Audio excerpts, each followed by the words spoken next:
Bakunzi ba TWISANZURE TV turongeye tubahaye ikaze kandi tubasuhuza, twizere ko mumeze neza aho muri hirya no hino ku isi. Abatameze neza nabo turabifuriza ko baza kumera neza. Tugarutse mu mwanya wo kubagezaho amakuru agezweho muri aka kanya.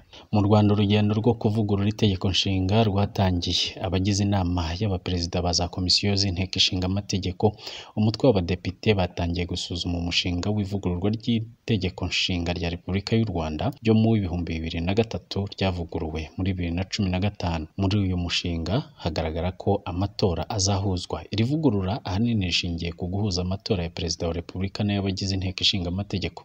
Bivuze ko mu gihe iri tegeko ryaba ritowe, amatora y'umukuru w'igihugu n'ay'abadepite yazaba muri Kanama 2024 mu gihe nta cyaba gihindutse. Aya matora yombi yazajya abera rimwe buri myaka 5. Igikorwa kitezweho kugabanya umwanya amatora yatwaraga n'ikiguzi cyayo. Ubusanzwe itora rimwe ryabarirwaga arenga miliyari 7, bivuze ko yombi ari miliyari 14, ariko mu gihe yahuzwa yaba nibura miliyari 8. Amatora nahuzwa hari byinshi bizahinduka. Urugero, nk'abakandida bamwe biyamamarizaga ku mwanya w'umukuru w'igihugu batahirwa bakajya gushakisha mu nteko ishinga amategeko, ntabwo bizaba bigishoboka kereka itegeko ribivuze ukundi. Urugero, nka Dr. Frank Habineza yiyamamarije umwanya w'umukuru w'igihugu mu matora aherutse, adahiriwe ajya gushakira mu badepite ho bicamo, abona amajwi asabwa. Kugira ngo izi mpinduka zishoboke, manda y'abadepite bariho uyu munsi igomba kongerwa ikazarangirana n'umwaka utaha. Ingingo y'174 y'iri tegeko ivuga ko abadepite bari mu myanya igihe iri tegeko nshinga rivuguruye ritangiye gukurikizwa bakomeza imirimo yabo kugeza igihe cy'iseswa ry'umutwe w'abadepite ku mpamvu z'amatora. Iseswa ry'inteko ishinga amategeko rivuga ko rikorwa hasigaye nibura iminsi 30 kandi itarenga iminsi 60 ngo manda y'abawugize irangire, uretse igihe igihugu kiri mu bihe bidasanzwe. Kamonyi, 5 bafashwe bazira guhisha amakuru y'ahari imibiri y'abishwe muri jenoside yakorewe Abatutsi. Mu karere ka Kamonyi mu murenge wa Nyamiyaga, abantu 5 batawe muri yombi nyuma yo kwanga gutanga amakuru y'aho imibiri y'Abatutsi bishwe muri jenoside bayishyize. Umuvugizi w'urwego rw'igihugu rw'ubugenzacyaha RIB, Dr. Murangira Thierry, yatangaje ko mu karere ka Kamonyi abandi bantu 5 bo mu murenge wa Nyamiyaga nabo batawe muri yombi kubera guhisha amakuru y'aho bashyize imibiri y'Abatutsi 10 bishwe muri jenoside, bikaza kumenyekana ko banze kuhavuga babizi ndetse bakajya bagerageza kuzimanganya ibimenyetso. Yavuze ko mu bafashwe harimo uwitwa Kalisa Karaveri, akaba yarafunzwe imyaka 8 akurikiranyweho ibyaha by'ubwicanyi yakoze mu gihe cya jenoside. Nzamwita Leonard yafunzwe imyaka 28, nawe yarakurikiranyweho ibyaha by'ubwicanyi yakoze muri jenoside, akaba yaramaze igihe gitafunguwe. Undi ni Bayingana Augustin, Niyonshuti Valence na Musanabera Console. Aba bose bari bazi ko mu isambu yabo hashyinguwemo abo bantu. Nyuma yo kubona iyo mibiri mu isambu yabo, batangiye kugenda babeshya ko iyo mibiri atari y'Abatutsi bishwe muri jenoside, ko ari y'abantu babo bagiye bahashyingura mu bihe bitandukanye. Dr. Murangira avuga ko hakozwe iperereza riza gusanga ari Abatutsi bishwe mu gihe cya jenoside. Avuga kandi ko hirya no hino mu gihugu hari abandi bantu bagiye batabwa muri yombi kubera guhisha amakuru y'aho imibiri y'abishwe muri jenoside yakorewe Abatutsi iherereye, bakinangira gutanga amakuru kugira ngo ishyingurwe mu cyubahiro.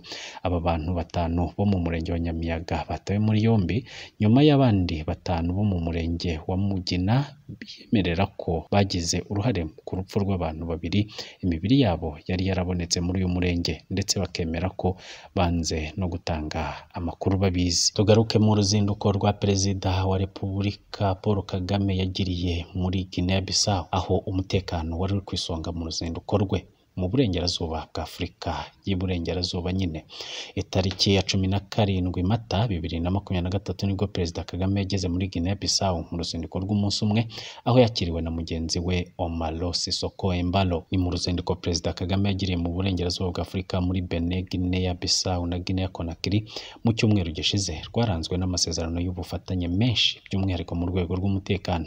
Ubwo yageraga muri Guinea Bissau, Perezida Kagame yakiriwe bidasanzwe, aho ingabo za Guinea Bissau zamuhaye ikaze ziririmba indirimbo zisanzwe zikoreshwa n'ingabo z'u Rwanda mu kumushimira ubumenyi zahawe na RDF. Abo basirikare baririmbye indirimbo zisanzwe zikoreshwa n'ingabo z'u Rwanda muri morale iri hejuru.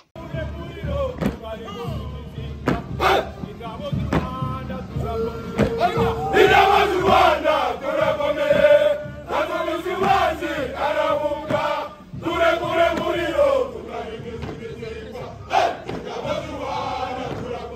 Izi ngabo zatojwe n'igisirikare cy'u Rwanda zashimye Perezida Kagame ku bumenyi zahawe na RDF zigizwe n'abakomando bashinzwe gutabara igihugu aho rukomeye. Perezida wa Guinea Bissau Omaro Sissoco Embalo yanambitse Perezida Kagame umudari uhabwa umukuru w'igihugu w'inshuti y'akadasohoka y'iki gihugu uzwi nka Amical Cablamedo. Ingingo y'umutekano yihariye uruzinduko rwa Perezida Kagame kuko no muri Benin hasinywe amasezerano y'ubufatanye mu nzego zitandukanye zirimo n'umutekano. Ni mu gihe Benin imaze igihe ihanganye n'imitwe y'iterabwoba ikorera mu majyaruguru y'iki gihugu. Tukigaruka kuri Perezida Kagame yitabiriye inama ya Transform Africa muri Zimbabwe. Perezida Kagame yageze muri Victoria Falls muri Zimbabwe aho yifatanyije n'abandi bayobozi mu nama ya gatandatu ya Transform Africa TAS 2023. Ibiro by'umukuru w'igihugu byatangaje ko Perezida Kagame ari bugeze ijambo kubitabiriye iyi nama ari kumwe na Perezida Emmerson Mnangagwa wa Zimbabwe, Perezida Hakainde Hichilema wa Zambia, Perezida Lazarus Chakwera wa Malawi n'umwami Mswati wa gatatu wa Eswatini. Perezida Kagame kandi arayobora inama y'abagize inama y'ubutegetsi ya Smart Africa. Smart Africa yamuritswe muri 2013 n'abakuru b'ibihugu birindwi birimo Rwanda, Kenya, Uganda, Sudani y'Epfo, Mali, Gabon na Burkina Faso, yongereyeho n'imiryango iharanira iterambere ry'ikoranabuhanga n'itumanaho hagamijwe guhindura imibereho y'abaturage n'iterambere ry'ubukungu. Kuri ubu igaragaza ko yagukiye mu bihugu 36 bya Afurika bihagarariye abaturage bagera kuri miliyari, igakorana n'ibigo bikomeye mu ikoranabuhanga bisaga 30 birimo Facebook, Microsoft, Huawei n'ibindi. U Rwanda, Angola, Djibouti, Guinea na Tunisia byemeje amasezerano ashyiraho ihuriro rya Smart Africa rigamije guhindura umugabane wa Afurika isoko rimwe mu by'ikoranabuhanga no guteza imbere ikoreshwa ryabyo no guhanga udushya kuri ubu uyu mugabane mu mwaka 2030. Transform Africa ya 2019 yabereye mu Rwanda yagaragaye mu dushya twinshi, ari nabwo ku nshuro ya mbere robot ya Sophia yagejejwe mu Rwanda, aho yerekanye ubushobozi bwo kwitegereza ikamenya abantu, kuvuga no kugaragaza ibimenyetso by'umubiri nko kumwenyura. I Kigali ho yakubiswe bikomeye azira gucuruza inkweto zidahuje nimero. Umusore ukekwaho ubutekamutwe yahuye n'uruva gusenya ubwo yarageze munsi y'agasantere kahitwa ku Gasoko mu murenge wa Rwezamenyo mu karere ka Nyarugenge arimo kugurisha inkweto zitangana. Agana saa 11 n'igice z'umugoroba wo kuwa kabiri tariki ya 25 Mata 2023 nibwo uyu musore wari wigize umuzunguza yanyuze mu muhanda ugana ku Kimisagara Nyabugogo yakubiswe n'undi yaramaze kugurishaho inkweto zitangana. Abatangabuhamya batangaza ko uyu musore baketse ko ari umutekamutwe kubera ko yari arimo kugurisha inkweto zisa ariko zitari zimwe. Bemeza ko undi musore wamukubise yamuhoye ko yari yanze kumusubiza amafaranga 4,000 yari amaze kumwishyura agura inkweto yari arimo kugurisha nyuma yo kubona ko zidahuje nimero. Tunyarukira mu makuru y'imyidagaduro ahandi mashusho y'umunyarwandakazi Linda yongeye kurikoroza muri Uganda. Ku nshuro ya kabiri mu kwezi kumwe ku mbuga nkoranyambaga muri Uganda hongeye gucaracara amafoto n'amashusho agaragaza ubwambure bivugwa ko arayarinda uw'amahoro. Umunyarwandakazi ukorera radio KFM na NTV Uganda usanzwe abikomatanya no kuvanga imiziki. Urubuga rwa Exclusive ruri mu zigezweho muri Uganda rwatangaje ko aya mashusho yashyizwe hanze n'umuntu utaramenyekana kwa 24 Mata. Ni amashusho yasakajwe muri Insta Story ya KFM uyu mukobwa asanzwe akorera. Uwayashyize ku rubuga yagaragaje ko yabikoze ashaka kwigisha isomo uyu mukobwa uri mu bakomeye mu myidagaduro ya Uganda. Yakomeje avuga ko Linda hari umusore witwa DJ Brian yagiye yohereza amashusho yambaye ubusa bikarakaza umukire wamuguriye imodoka yo mu bwoko bwa BMW.